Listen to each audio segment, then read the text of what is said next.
Hi, thanks for checking out my video today. I'm going to give you a quick review of Trick Photography and Special Effects by Evan Charbonneau. We're now in the second edition of this book, and if you've taken a look online, you've probably already seen the price. It's $47, and you may be wondering if it's worth the price. I will say I purchased it myself, and I was somewhat hesitant at first, but I'll get into what I really liked about the book and truly why I think it's worth $47. But I'll also tell you some of the things that I thought were wrong with it, so that way you can make the decision for yourself if it's really worth $47 to you. So you've probably seen some of the examples of photos that Evan has taken using the techniques that he teaches. You may have wondered if you'll be able to shoot these kind of photos once you've gone through the material here. And I'll tell you, like anything, it's going to take practice. He gives you all of the techniques that you need to take these photos. And yes, you can take photos very similar to this on your very first try. But are they going to look quite as perfect as his? Maybe not. It really depends on how skilled you are as a photographer, how much experience you have. Myself, I'm still a beginner here. I'm learning this myself, not just trick photography, but photography in general. But I'm enjoying it. It's a lot of fun to learn. So go into it with the knowledge that if you're not an expert photographer, it's going to take some practice to get results as good as this. But the techniques are all there, and it's really not difficult to learn. So what do you get for the $47? You get a 290-page ebook. It's packed with just a ton of material on things like light painting and long exposures. Myself, that's my favorite part of it. But he also covers in-camera illusions. So if you're just starting out, that's a great place to start because it's something that you can do using just your camera. You don't need any kind of editing after the fact to create these illusions. He teaches you about high-speed photography, which I'm going to back up and show you an example of that hand punching the water.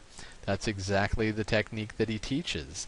Not real difficult. It does require some lighting, and you will need a tripod for that. So just something to be aware of. But just so you know, a lot of these techniques, especially the in-camera illusions, don't require anything more than the camera that you already have. DSLR is preferable, but a lot of this you can do with just a basic point-and-shoot camera or even your cell phone camera.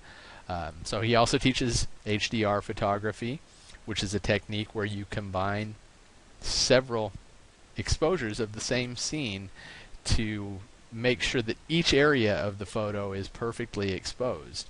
If you've ever shot, especially landscapes, you've probably had some pictures where part of it will be perfectly exposed, part of it will be overexposed, and part of it will be underexposed.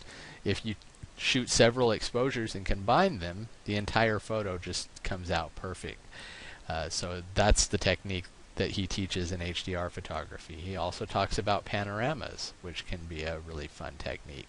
Multiplicity, and that's a technique where you'll shoot several shots of the same scene, but your main subject in the photo appears in several places throughout the scene. And that subject, it can be yourself, it can be your dog, it can be your car, whatever you decide you want to take a picture of.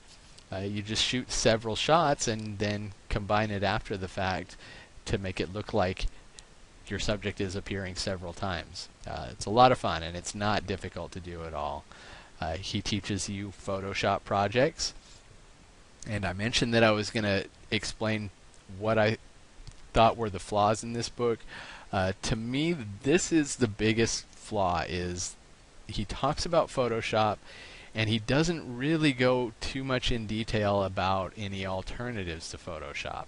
But I want to let you know that there is a free piece of software. He does mention it, but he doesn't really give you much detail about it. But the GIMP is open source, it's completely free, and it does almost everything that Photoshop does for free. So you don't need to spend $700 on Photoshop. I wish he would have explained a little bit more how to use the GIMP. There was a little bit of a learning curve, But so far I've been able to do everything that he taught in Photoshop I've been able to do in the GIMP. So it's definitely something you don't feel like you need to go out and spend the money on Photoshop, and don't feel like you need to do something kind of shady or something illegal by downloading an illegal copy of Photoshop. So anyway, and there's a whole lot more in here. This is just scratching the surface of what's available.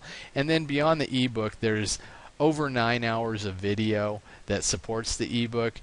So if you're the type of person that learns better by watching rather than reading about it, these videos are really going to help you out. Myself, I like having both. A lot of times I'll even be reading and watching the video at the same time, kind of glancing back and forth. And that really just helps it to sink in for me. But having both for most people is really ideal.